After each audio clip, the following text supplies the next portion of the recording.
Chers amis, bonjour. Shabbat Shalom. Nous allons étudier la paracha de Metzora, mais auparavant, nous allons réfléchir au concept même de Shabbat Agadol, puisque le Shabbat qui précède Pessah s'appelle Shabbat Agadol, le grand Shabbat. Pourquoi donc ce Shabbat s'appelle-t-il Shabbat Agadol, le grand Shabbat? Car c'est le jour qui marque la première émancipation du peuple d'Israël, prisonnier esclave des Égyptiens en Égypte. En effet, ce jour-là, les Hébreux vont prendre le fameux agneau de Pessah. Ils vont l'attacher 4 jours au pied du lit et le 4e jour, la veille de Pessah, le matin du 14 Nissan, ils vont sacrifier cet agneau. Et c'est un geste d'émancipation car l'agneau, le mouton, est un animal sacré en Égypte, on ne peut pas le consommer, un peu comme les vaches sacrées en Inde, et tuer cet animal montre ainsi combien les Hébreux vont se défier de leur maître égyptien et imposer leur propre tempo, leur propre valeur. Et c'est le jour de Shabbat Agadol, que les Hébreux ont pris cet agneau pour la première fois et qui l'ont donc attaché au pied de leur lit. Les Égyptiens n'ont pas réagi et c'est pour cela qu'on parle de grand Shabbat, de Shabbat Agadol, de l'amorce même de la Géoula, de la libération d'Égypte. C'est également un Shabbat durant lequel le rabbin va faire une très longue dracha, gadol, grande dracha, un gadol, gedola, grande, pour expliquer les différents préceptes de Pessah et également faire un peu de moussar, un peu de morale, un peu d'éthique avant le grand rendez-vous de Pessah. Donc voilà effectivement le nom même de Shabbat Agadol. Il y a également une deuxième dimension qui est celle de s'émanciper de la tutelle des astres. En effet, vous savez que le mois de Nissan, et le mois d'avril d'ailleurs aussi, est placé sous le signe du zodiaque du bélier.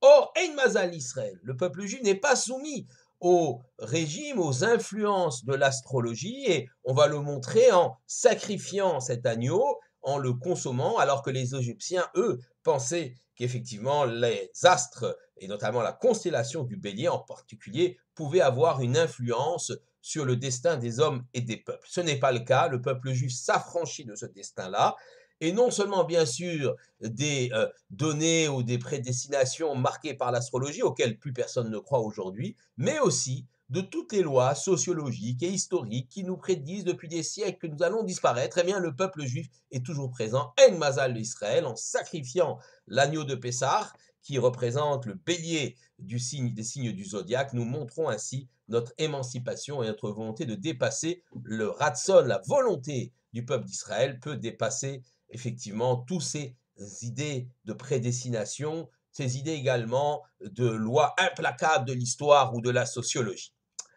Mais je vais revenir sur la sidra elle-même, la sidra de Metzora. La sidra de Metzora, Metzora, c'est l'affection, la personne qui est frappée donc par une affection, dite une affection de lèpre, mais c'est improprement traduit par la lèpre. Il ne faut pas comprendre, traduire ça par lèpre, parce que ça n'a rien à voir avec la lèpre aujourd'hui, qui est donc un phénomène d'origine médicale. Mais la Metzora, la sidra de Metzora, s'inscrit dans la continuité de la sidra de Tazria. Et elle porte sur effectivement cette affection que l'on appelle la tsarat. Celle-ci affecte les hommes coupables de médisance, de la shonara, mauvaise langue comme on dit en hébreu. La nature particulière de la tsarat, qui frappe d'abord les maisons, puis les vêtements et ensuite la peau humaine, est bien spirituelle.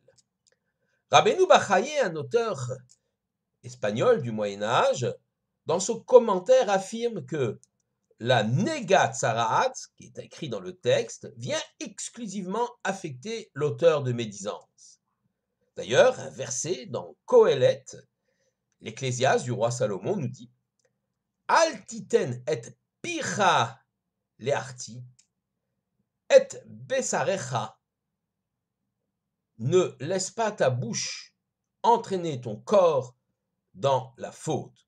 Kohelet 5.5. Ainsi, la faute qui vient s'inscrire dans la chair même de l'homme, cette faute-là vient s'inscrire dans la chair même de l'homme. Rien ne peut distinguer l'esprit du corps. La bouche formule des pensées et entraîne le corps dans sa chute. Et donc, effectivement, la bouche a dit quelques mots de médisance. Le corps est affecté autant que la bouche a pu l'être. Cette idée de non-séparation entre l'esprit, l'âme et le corps est bien spécifiquement juive. D'autres religions préconisent au contraire une rupture entre le corps et l'esprit, dénonçant les plaisirs corporels comme dégradants. Pour un juif, il s'agit au contraire d'élever l'ensemble de notre être, le corps et l'esprit. Le corps peut entraîner l'esprit dans la faute et réciproquement. Nos mitzvot, nos commandements viennent nous offrir une discipline, une hygiène de vie morale. Elles encadrent les désirs corporels sans les refouler et offrent à notre esprit un chemin vers son épanouissement. L'auteur du Lachon Hara, l'auteur de la médisance, est coupable. Il est coupable de destruction des liens tissés entre les individus du peuple juif. Or, il faut bien comprendre que la hardoute, la notion de fraternité, la notion d'unité du Ham Israël, du peuple juif, est absolument vitale pour la survie de notre peuple. Le peuple juif se distingue par cette particularité extraordinaire, c'est que Kol Israël Arevim Zelazé, tous les juifs sont garants, liés les uns aux autres. Un juif qui commet un acte de mitzvah, un acte positif, eh bien, cet acte de mitzvah aura un impact sur lui-même, bien sûr, mais aussi sur son entourage et, in fine, sur l'ensemble du peuple d'Israël. Par contre, un juif qui commet une avéra, une faute, celle-ci va provoquer un impact totalement négatif sur lui-même, sur son entourage et à nouveau sur l'ensemble du peuple d'Israël. Nul ne peut se détacher et considérer qu'il est en marge, il est à part du peuple juif. À cet égard d'ailleurs, le Seder de Pessah, qui réunit les 4 enfants, le sage, celui qui ne s'est pas posé de questions, le rachat, le méchant, le mécréant, et le simple, ce Seder veut nous montrer que nous ne pouvons laisser personne sur le chemin, et que toute personne est importante, et que même le mécréant, le rachat, doit être inclus à la table du Seder. Pour 2 raisons. D'abord, parce que, effectivement, il est juif, et nous ne devons laisser personne sur le chemin, mais aussi parce que ces actes ont un impact négatif aussi sur le peuple juif.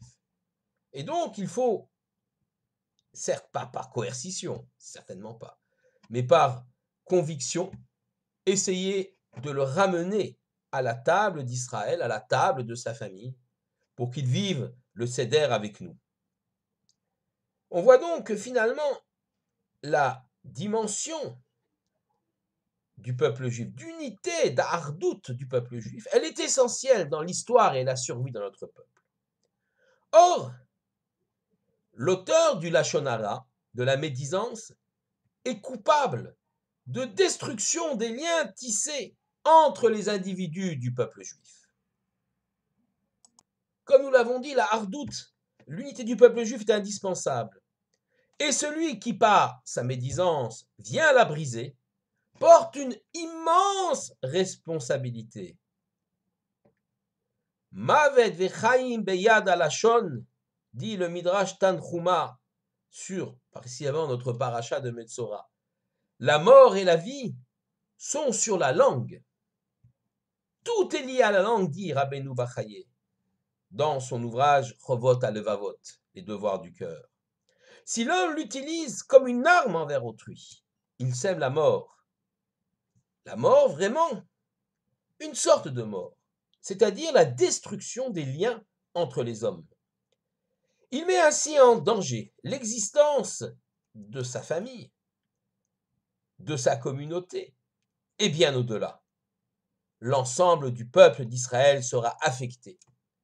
Mais si par contre il utilise sa langue pour étudier, pour enseigner, pour rassurer, pour aider, pour consoler, pour soutenir, alors il va ensemencer la vie dans les cœurs de ses proches ou de ses enfants. Et il va vivre ce passouk, ce verset de Michelet, des proverbes du roi Salomon, Etz Chaim hi la machazikim ba. La Torah est un arbre de vie pour ceux qui s'y accrochent. Et lui va transmettre cette dimension-là, faire aimer la Torah. La Torah, effectivement, est un arbre de vie, nourrissant par sa sève ceux qui s'y agrippent. En enseignant, c'est-à-dire qu'en utilisant notre parole, non pas pour la médisance, mais pour le bien, nous permettons alors à un nombre croissant de juifs et de juives de se rapprocher de cet arbre de vie. Par contre, celui qui peut même se prétendre religieux, a peut-être même le look, les habits du religieux, mais qui va dénigrer ses frères, est coupable d'effets dévastateurs.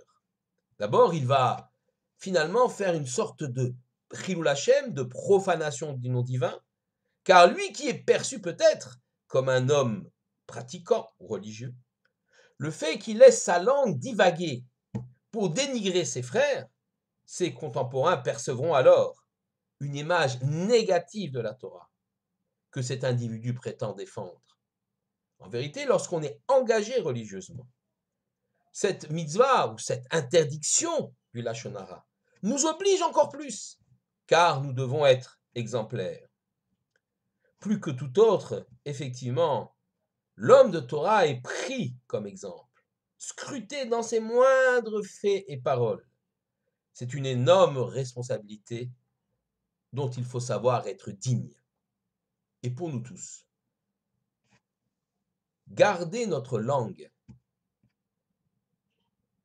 et l'utiliser pour le bien, comme disait le Chafetz Chaim, le grand maître du début du XXe siècle, c'est non seulement, bien sûr, aller vers la vie, aller vers la construction de son être, mais aussi assurer la cohésion et l'unité du peuple juif, cette unité qui nous est très très chère, car elle nous a permis de traverser l'histoire, de retrouver notre pays et de construire à nouveau.